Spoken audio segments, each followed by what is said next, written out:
천주교 성지순례에 나선 리나. 이번엔 충남 공주 땅을 밟았네요. 정말 천주교를 알면 알수록 깊은 역사를 배울 수 있는데요.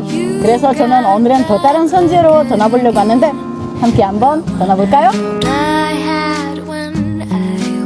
또 어떤 이야기와 풍경이 리나를 맞이할까요? 설레는 마음으로 성지에 다가섭니다. 아이고 반갑습니다. 네, 저는 이곳 황새바위에 있는 최상순 신부입니다. 만나서 반갑습니다. 반갑습니다. 네. 한국 천주교회의 심장으로 불리는 황새바위. 입구부터 예수 성심상이 두 팔을 벌려 순례객을 포근히 안아줍니다. 바로 이곳이 황새들의 서식처였어요. 그래서 그 황새들이 서식하고 있는 그 일대가 바로 이 제민천이었고, 그 황새들이 논일고 이렇게 그 새끼를 치고 이렇게 생활했던 그곳이 바로 이곳 황새바위입니다. 그래서 황새바위라고 일컬어졌었고, 또 하나는 바로 이곳에 천주교인들이 항쇠를 차고 그 죄인들이 바로 이곳까지 와서 처형을 당했다라고 해서 항쇠바위다라고 불렸었는데, 지금은 황새바위로 통일이 된 겁니다. 신부님과 함께 목마르던 언덕을 올라서는 리나. 이때 고개를 숙이지 않고는 지나갈 수 없는 커다란 돌문이 두 사람을 막아섭니다.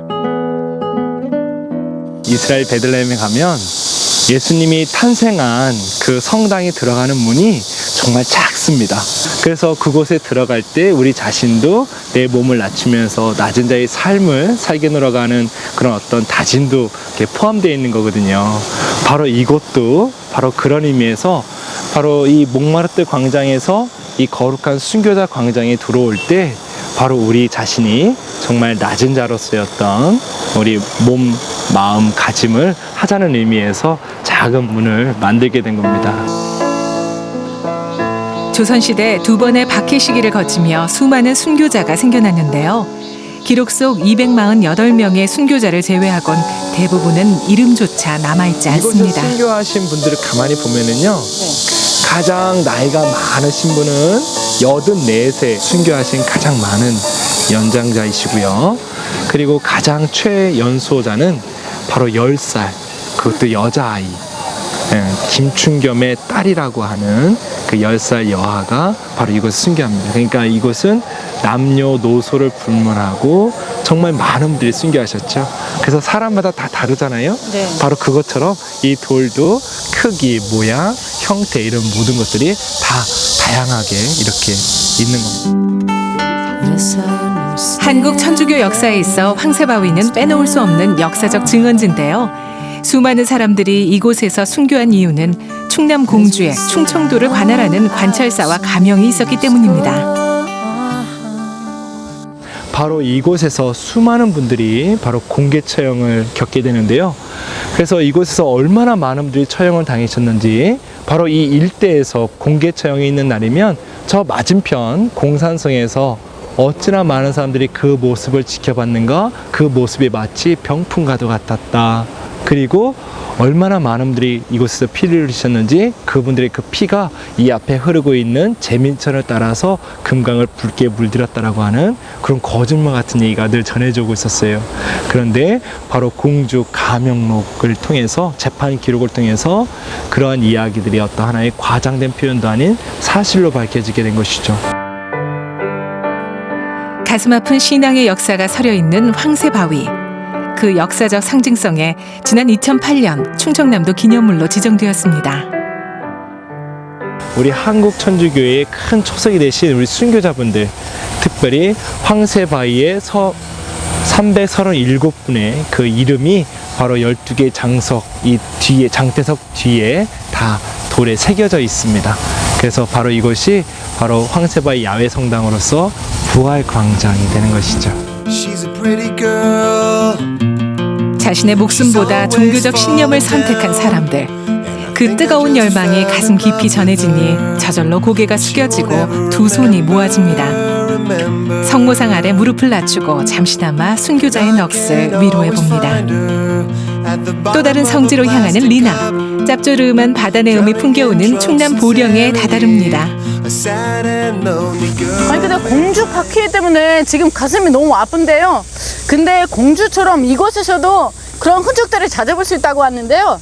제가 한번 들어가 볼게요. 천주교 성지 중 유일하게 바닷가에 자리한 갈매못 성지. 멋지고 황홀한 풍경에 매년 수만 명의 순례자와 관광객이 이곳으로 찾아옵니다. 여기는 손지가 문화재로 되어 있잖아요. 저장되어 있는데요. 그 이유를 좀 알 수 있을까요? 저희 천주교가 1784년에 이제 우리 한국에 들어와서 이제 뿌리를 내리기 시작한 이유부터 따지고 보면 특정 종교의 그런 의미만 갖고 있는 게 아니라 그것이 한국 땅이라는 곳에서 일어났고 한국 사람들이 믿었던 즉 우리나라의 역사의 일부분이라는 거예요. 그러니까 문화재로 등록이 됐다라고 얘기를 하는 것은 뭐냐면 이제는 한 종교의 그런 그 특정한 곳으로 보일 것뿐만 아니라 그러니까 어떻게 보면 토착화라고 얘기를 해야 될까요? 순교 성지 갈매못은 처참했던 한국 교회의 순교사를 생생하게 증언하고 있는 곳으로 당시 천주교회를 이끌던 성직자와 평신도가 처형당한 장소입니다. 그 당시 이제 천주교인들이라고 하면 그러면 국가 반역죄예요. 그 천주교인들 중에서도 이제 그 지도층이라고 얘기를 해야 될까요? 그런 분들 같은 경우는 그 군문 효수형이 많았어요. 이제 군문 효수형인데 이것은 목을 자르고 효수를 하고 그 머리를 긴 장대나 아니면 그 성벽에 이렇게 사람들이 보고서 그 너희들이 천주교를 믿으면 이렇게 된다라고 하는 것을 보여주기 위한 그런 형벌이거든요. 온갖 고문과 회유, 두려움과 공포 속에서도 순교자들은 죽음으로 천주에 대한 굳은 신념을 만천하에 보여줍니다.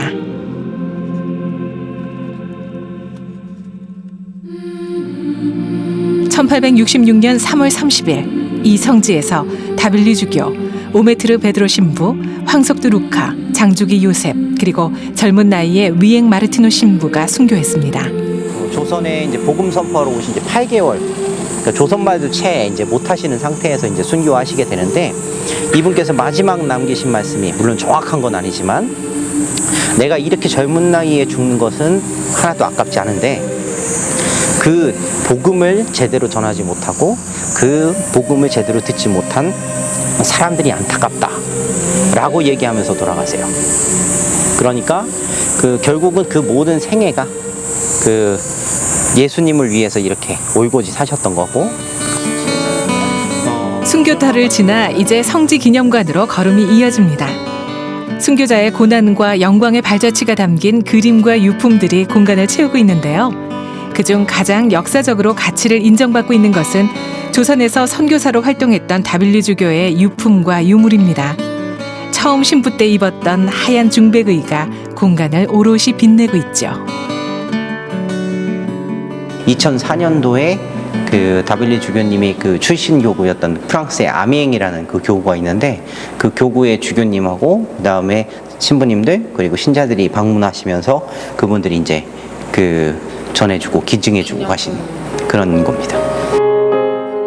생명의 물로 순례객의 목마름을 촉촉이 적셔주는 갈매못 성지. 예쁜 들꽃이 순례객의 마음을 한 뼘 더 넉넉하게 합니다. 가시면서 선교사분들이 있잖아요. 네.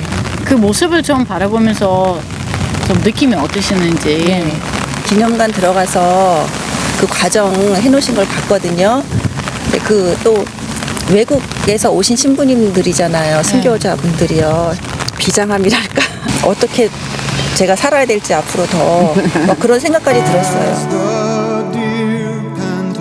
종교의 같고 다름을 떠나 삶의 새로운 이정표를 찾을 수 있었던 천주교 성지 순례길.